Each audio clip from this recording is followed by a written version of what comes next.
Hey class, how are you? Hope आप सब लोग अच्छे होंगे और मस्त होंगे।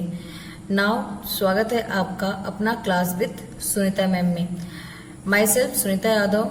Let's start our demand analysis का third topic, law of demand. Law of demand जो टॉपिक है आपका, ये इतना इम्पोर्टेंट है कि गवर्नमेंट ऑफ महाराष्ट्र बोर्ड में हमेशा एक इसमें से एटलीस्ट कुछ नहीं तो 12 मार्क्स के आपके क्वेश्चन तो आ ही जाते हैं। एक आपका 8 मार्क्स का, मोर एंड लेस 95% बोल दे तो फिक्स रहता है कि explain law of demand. Law of demand के साथ उसका एक्सेप्शन या तो अजम्पशन पूछ लेता है। एंड क्या होता है इसमें, लॉ ऑफ डिमांड का सम टाइम क्या बोलता है, उसका अजम्पशन पूछ लेता है या तो एक्सेप्शन पूछ लेता है फॉर 4 मार्क्स के लिए। Is it clear? So this topic is most important topic for 12th standards. Let's start. Question कैसा आता है, define law of demand, explain it's assumptions या तो exceptions. Is it clear? Let's see. अब आपका जो लॉ ऑफ डिमांड होता है इसमें आपको स्टेप बाय स्टेप जाना पड़ता है। मीन्स जैसे मैं आपको बताऊंगी, इंट्रोडक्शन आपको हेडिंग डालना होता है प्रॉपरली 1 मार्क्स का। मीन्स इसमें आपके जितने भी टॉपिक्स हैं 4 to 5 वो आपका हायरार्की क्या हुआ है, डिवाइड हुआ है, और उसके हिसाब से मार्क्स भी आपका बाइफरकेट होता है। So let's see first our introduction. Means what, कि लॉ ऑफ डिमांड का इंट्रोडक्शन क्या होता है। First, who explain this law of demand? Law of demand explain by professor Alfred Marshall. कौन इसको इंट्रोड्यूस किया है, कौन इसको एक्सप्लेन किया है? Professor Alfred martial. Clear? In his book principle of economy, अपने प्रिंसिपल ऑफ इकोनॉमी के एक नाम का बुक उन्होंने बनाया था, उसमें उन्होंने लॉ ऑफ डिमांड को एक्सप्लेन किया है। क्या एक्सप्लेन किया है लॉ ऑफ डिमांड का? When price increases then demand क्या होगा आपका, डिक्रीज होगा, अदर थिंग बीइंग कांस्टेंट। एक क्या होता है other thing being constant, I will tell you later. Is it clear? तो ये अपना 1 मार्क्स का होता है। ऑलवेज आपको इंट्रोडक्शन पुट डाउन करना पड़ता है, देन आपको लिखना पड़ता है first, who explain this law of demand. Who explain law of demand? Alfred Marshall in his book principle of economy. क्या एक्सप्लेन किया? When price increases then demand क्या होगा, डिक्रीज होगा, and when price decreases then क्या होगा, demand आपका increase होगा, other thing being constant. Now next, statement of law. Clear? आपको एज इट इज हेडिंग डालना होता है 8 मार्क्स के लिए एंड लिखना होता है स्टेटमेंट ऑफ लॉ या तो law of demand. Let's see statement क्या बोलता है। अदर थिंग बीइंग इक्वल या तो other thing being constant. Equal means what, आपका यहाँ पे फंक्शन ओनली प्राइस का चलेगा, और अदर जो फैक्टर्स थे जो मैंने प्रीवियस टॉपिक में पढ़ा था डिटरमिनेंट्स ऑफ डिमांड में, income, fashion, future expectations, level of taxation, level of populations, price of complementary good, price of substitute goods, ये जितने भी थिंग्स है सब क्या होना चाहिए, आपके कांस्टेंट होना चाहिए। Is it clear? So other thing being equal, larger the quantity will be demanded. Means आपका डिमांड क्या होगा, इंक्रीज होगा एट लोअर प्राइस, जब आपका प्राइस कम होगा। कभी? When other thing being equal या constant. Next, at lower price. Second, lesser quantity at larger price. Means demand आपका क्या होगा, लेस होगा, जब भी आपका प्राइस क्या होगा, हाई रहेगा। That is called your statement of law of demand. Full fledge में ऐसे ही रहेगा कि अदर थिंग बीइंग इक्वल, सब कुछ इक्वल रहेगा, जब लार्जर क्वांटिटी डिमांड होगा when price are low, and lesser quantity demand होगा when price is high. Is it clear class? Now let's see, demand is a function of price. Means ये जो आपका law of demand है function of price का है, कि other thing being constant रहेगा। हम लोग लॉ ऑफ डिमांड को कंपेयर करेंगे ओनली विथ प्राइस के साथ। Let's see now next, table. Table के थ्रू हम लोग समझते हैं कि ये रियल में प्रूफ होता है कि नहीं? नाउ इन रियल लाइफ देख लेते हैं। जब हम लोग ने किसी क्वांटिटी का प्राइस 10 रुपीज है तो हम लोग ने क्या गुड्स परचेज किया? 1 kg।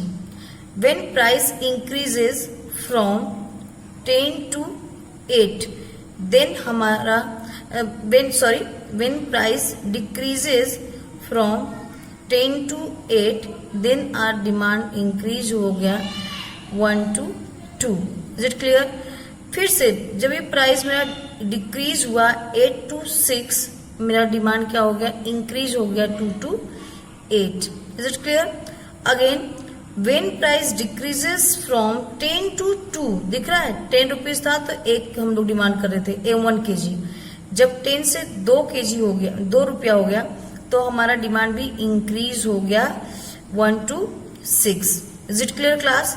Means when price decrease हो रहा है तो मेरा डिमांड क्या हो रहा है? इंक्रीज हो रहा है। Is it clear class? Now अब इसको हम लोग शेड्यूल से देख लेते हैं, स्केड्यूल से। सो कभी भी जब भी आपको डायग्राम बनाना होता है, सबसे ज्यादा आपको डायग्राम में प्रॉब्लम होता है कि डायग्राम इसका कैसे बनेगा। यहाँ पे आप क्वांटिटी ले सकते हो, लेकिन इतना ध्यान रखना कि प्राइस जब भी ज्यादा रहेगा तो क्वांटिटी डिमांड कम रहेगा, और जब प्राइस कम होने लग गया क्वांटिटी डिमांड आपका साइड बाय साइड इंक्रीज होने लगेगा। Keep it in mind. Clear? Now let's see how to prepare diagram. अभी this is our y axis, this is our x axis, this is our origin. Is it clear? Now कभी भी आप जब ये diagram बनाते हो उसको smallest point से लिखो। यहाँ पे ऑलवेज गिवन ही होता है तो राइट डाउन प्राइस, और ऑलवेज यहाँ पे क्या होता है? अपना क्वांटिटी होता है, मतलब यहाँ पे डिमांड लिख सकते हो आप, या तो क्वांटिटी होता है। Right? Then start from 2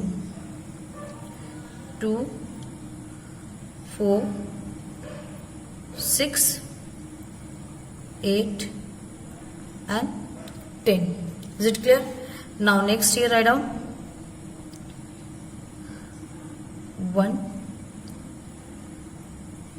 2 3 4 5 and 6. Is it clear? Now next, जब भी क्वांटिटी डिमांडेड, जब भी आपका प्राइस 10 रुपीज था, प्राइस आपका 10 रुपीज था तो आपका डिमांड कितना हो रहा था? 1 kg। Yes, this is our quantity demanded और this is our price 1 kg। ठीक ऑन 8 रुपीज। जब भी प्राइस आपका डिक्रीज हुआ 10 to 8 तो आपका डिमांड इंक्रीज हुआ 1 to 2। तो 8 प्राइस था तो आपका डिमांड कितना था? 2। क्लियर? सेम 6 हुआ तो आपका डिमांड कितना हुआ? 6 हुआ तो आपका डिमांड कितना हुआ? 4।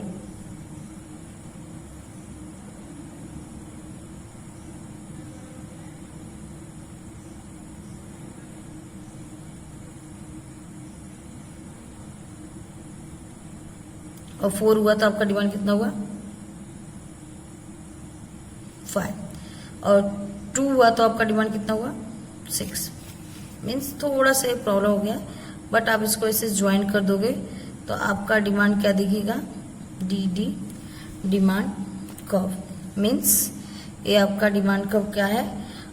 Downward sloping from left to right, downward sloping from left to right. It is clear class? Now next हम लोग अपना देखते हैं assumption of law of demand. Assumption क्या है हमारे लॉ ऑफ डिमांड का? अभी जब भी आपको लॉ प्रूव करना है कि व्हेन प्राइस मेरा इंक्रीज हो रहा है तो मेरा डिमांड क्या होगा? डिक्रीज होगा। इसको प्रूव करना है तो कुछ पॉइंट्स को अपने को अज्यूम करना पड़ता है कि वो पॉइंट ऑलवेज कांस्टेंट होगा। फॉर एग्जाम्पल कौन से वो पॉइंट्स है? पहला, कांस्टेंट लेवल ऑफ इनकम, मतलब we have to assume that कि जो इनकम है मेरा, हम लोग ने अपना उसमें डिटरमिनेंट्स ऑफ डिमांड में देखा था इनकम को किससे डिनोट कर रहे थे हम लोग? वाई से। मतलब ड्यूरिंग लॉ ऑफ डिमांड आपका इनकम जितना है 10,000 है थ्रू आउट द ईयर वो अपना इक्वल रहेगा 10,000, वो ना इंक्रीज होगा ना डिक्रीज होगा। Clear? It should be constant. Now next point है आपका अजम्पशन में, no change in size of population. मतलब ड्यूरिंग लॉ ऑफ डिमांड, जब भी आप लॉ ऑफ डिमांड प्रूफ कर रहे हो कि when price increases then demand क्या होगा आपका डिक्रीज होगा, और व्हेन प्राइस डिक्रीज होगा तो आपका डिमांड क्या होगा इंक्रीज होगा। इस पॉइंट को आपको प्रूफ करना है। तो आपका जो साइज ऑफ पॉपुलेशन है it should be constant. Clear? ये क्या होना चाहिए आपका कांस्टेंट होना चाहिए, ये आपका चेंज नहीं होना चाहिए। Now next topic, next point, price of substitute goods remain constant. Same thing, when we want to proof that price increase हो रहा है तो डिमांड डिक्रीज होगा, और प्राइस डिक्रीज हो रहा है तो डिमांड इंक्रीज होगा, then substitute price of substitute goods it should be remain constant. मतलब tea and price and coffee का जो प्राइस होता है इट शुड बी कांस्टेंट, ये चेंज नहीं होना चाहिए, ये भी क्या होना चाहिए सेम होना चाहिए।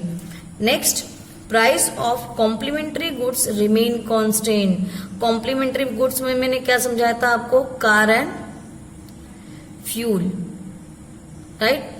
कार एंड फ्यूल को समझाया था। सो जो प्राइस है कार एंड फ्यूल का उस time price of substitute goods का वो क्या होना चाहिए मेरा कांस्टेंट होना चाहिए, it should not be change throughout the law of demand. Next, no exceptions about future change in price. Means हम लोग ने ये भी देखा था कि मेरा ये भी फैक्टर जो होता है फ्यूचर एक्सपेक्टेशन की, हाँ फ्यूचर में इट में भी प्राइस चेंज होगा, तो इफ इंक्रीज होगा तो हम लोग अपना प्रेजेंट में डिमांड ज्यादा करते थे, और अगर मे बी प्रेजेंट में हमारा डिक्रीज होगा तो हम लोग अभी अपना डिमांड कम करते थे। So but during the law of demand जब भी मुझे प्रूफ करना है कि प्राइस इंक्रीज हो रहा है तो डिमांड डिक्रीज होगा, और प्राइस डिक्रीज हो रहा है तो डिमांड मेरा इंक्रीज होगा, इस चीज को प्रूफ करना है तो मेरा जो एक्सपेक्टेशन होता है about future price it should not be change throughout the law of demand. Is it clear class? Now next, no change in taste, habit and preference, fashions. Means ये जो चीज है आपका टेस्ट, हैबिट्स, फैशंस एंड आपका preference, ये सब जो होता है चेंज नहीं होना चाहिए throughout the law of demand. When we want to proof when price increases then demand decreases, and when price decreases and demand increases, इस चीज को प्रूफ करना है तो आपका जो टेस्ट है, हैबिट्स है, प्रेफरेंस है, फैशन है, it should be constant, it should not be change throughout the law of demand. Is it clear? Next, no change in taxation policy.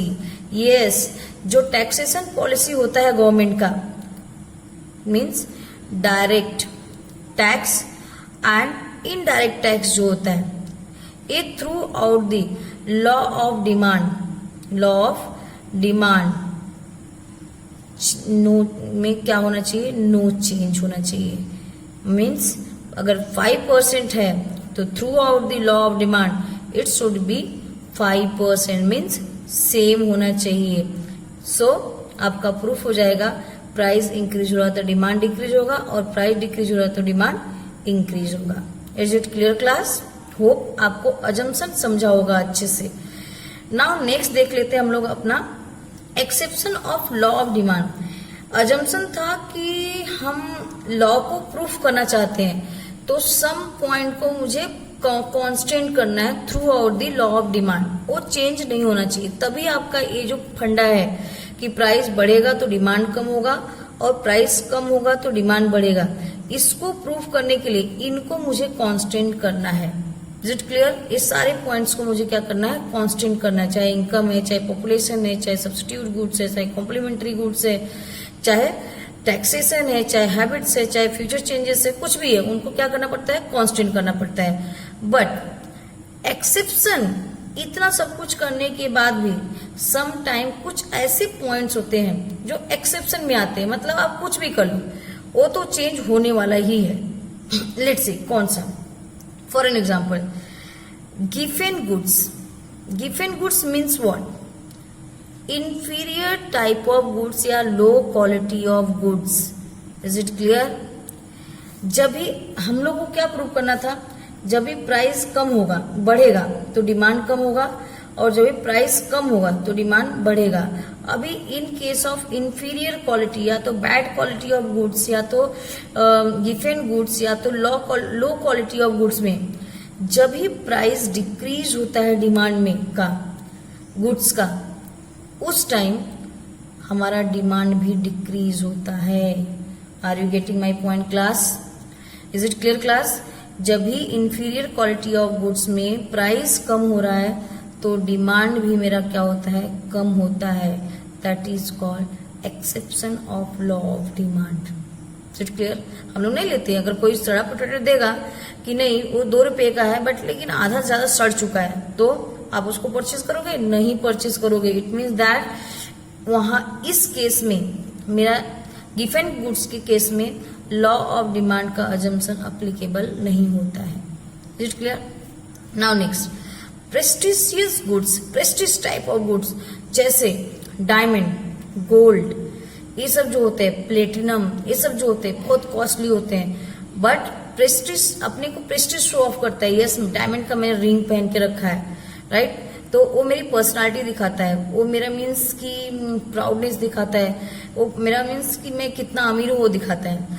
तो उसमें प्राइस अगर हाई है, right, if price is high तो भी side by side क्या होता है, मेरा डिमांड हाई होता है. इन case of prestige type of goods में या तो प्रेस्टिजियस गुड्स में. सो प्राइस हाई है तो डिमांड कम होना चाहिए था इसके हिसाब से, बट नहीं, अगर प्राइस हाई है तो मेरा डिमांड क्या होगा, हाई होता है. It is called exception of law of demand. Is it clear? Next है speculation. Speculation means thinking about future price. Sometime हम लोग स्पेकुलेट कर लेते हैं कि मे बी प्राइस फ्यूचर में जो सम प्राइस है कम होने वाला है, तो प्राइस अगर कम है तो भी हम लोग क्या करते हैं, डिमांड अपना कम करते हैं. ये होता है स्पेकुलेशन. आप स्पेकुलेट कर रहे हो, आप फ्यूचर के बारे में सोच रहे हो, मे बी ऐसा हो सकता है. तो प्रेजेंट में पैसा कम होने के बाद भी, प्राइस कम होने के बाद भी हम लोग का डिमांड क्या होता है, लो होता है. इट मीन्स दैट हमारा जो प्रूफ करना था कि प्राइस कम है तो डिमांड हाई होगा, वो चीज यहाँ पे प्रूफ नहीं होता है. इसलिए बोलते हैं इसको exception of law of demand. Next है अपना प्राइस इल्यूशन. प्राइस इल्यूशन मतलब हम लोग का क्या होता है, सम टाइम हम लोग क्या सोचते हैं, प्राइस अगर हाई है गुड्स का तो उसका क्वालिटी भी हाई होगा. ये क्या क्लियर है? Some time what we think, if price of goods and services is high, अगर उसका प्राइस हाई है तो उसका क्वालिटी भी हाई होता है. ऐसा होता है, सम केसेस में नहीं होता है, बट हम लोग का प्राइस इल्यूशन होता है. यस, हाई प्राइस है तो गुड्स भी बेटर होगा, तो हाई प्राइस है तो हम लोग का क्या होता है, डिमांड भी उस केस में हाई रहता है. इसमें मतलब प्राइस इल्यूशन की वजह से. तो इसलिए बोलते हैं कि ये जो प्राइस इल्यूशन होता है वो हमारे लॉ ऑफ डिमांड को अप्लीकेबल नहीं होता है. एक्सेप्शन है, इस कंडीशन में वो अप्लीकेबल नहीं होता है. दैट्स वाई प्राइस इल्यूशन क्या है, मेरा एक्सेप्शन है. Second, ignorance. इग्नोरेंस मतलब lack of knowledge. Some time आपको मार्केट का ज्ञान नहीं है, you don't know about market price, you don't know about market conditions. तो आप क्या करते हो, प्राइस हाई है of any goods and services का, आप क्या करते हो, डिमांड सॉरी अगर प्राइस हाई है तो भी आप डिमांड क्या करते हो, हाई करते हो. Is it clear class? मतलब इग्नोरेंस में भी आप लॉ ऑफ डिमांड को एक्सेप्शन में डाल देते हो. So you should have proper knowledge about market price. Is it clear? Next and last, habitual type of goods. Habitual goods means आप कुछ भी ले सकते हो, टी ले सकते हो, कॉफी ले सकते हो, सम टाइम छोड़ो उसका नाम नहीं लेती हूँ, अल्कोहल होता है, सिगरेट होता है, पान मसाला होता है. ये जो हैबिचुअल टाइप ऑफ गुड्स है, इफ प्राइस हाई होता है तो भी in case of that type of goods में demand is always high. Is it clear class?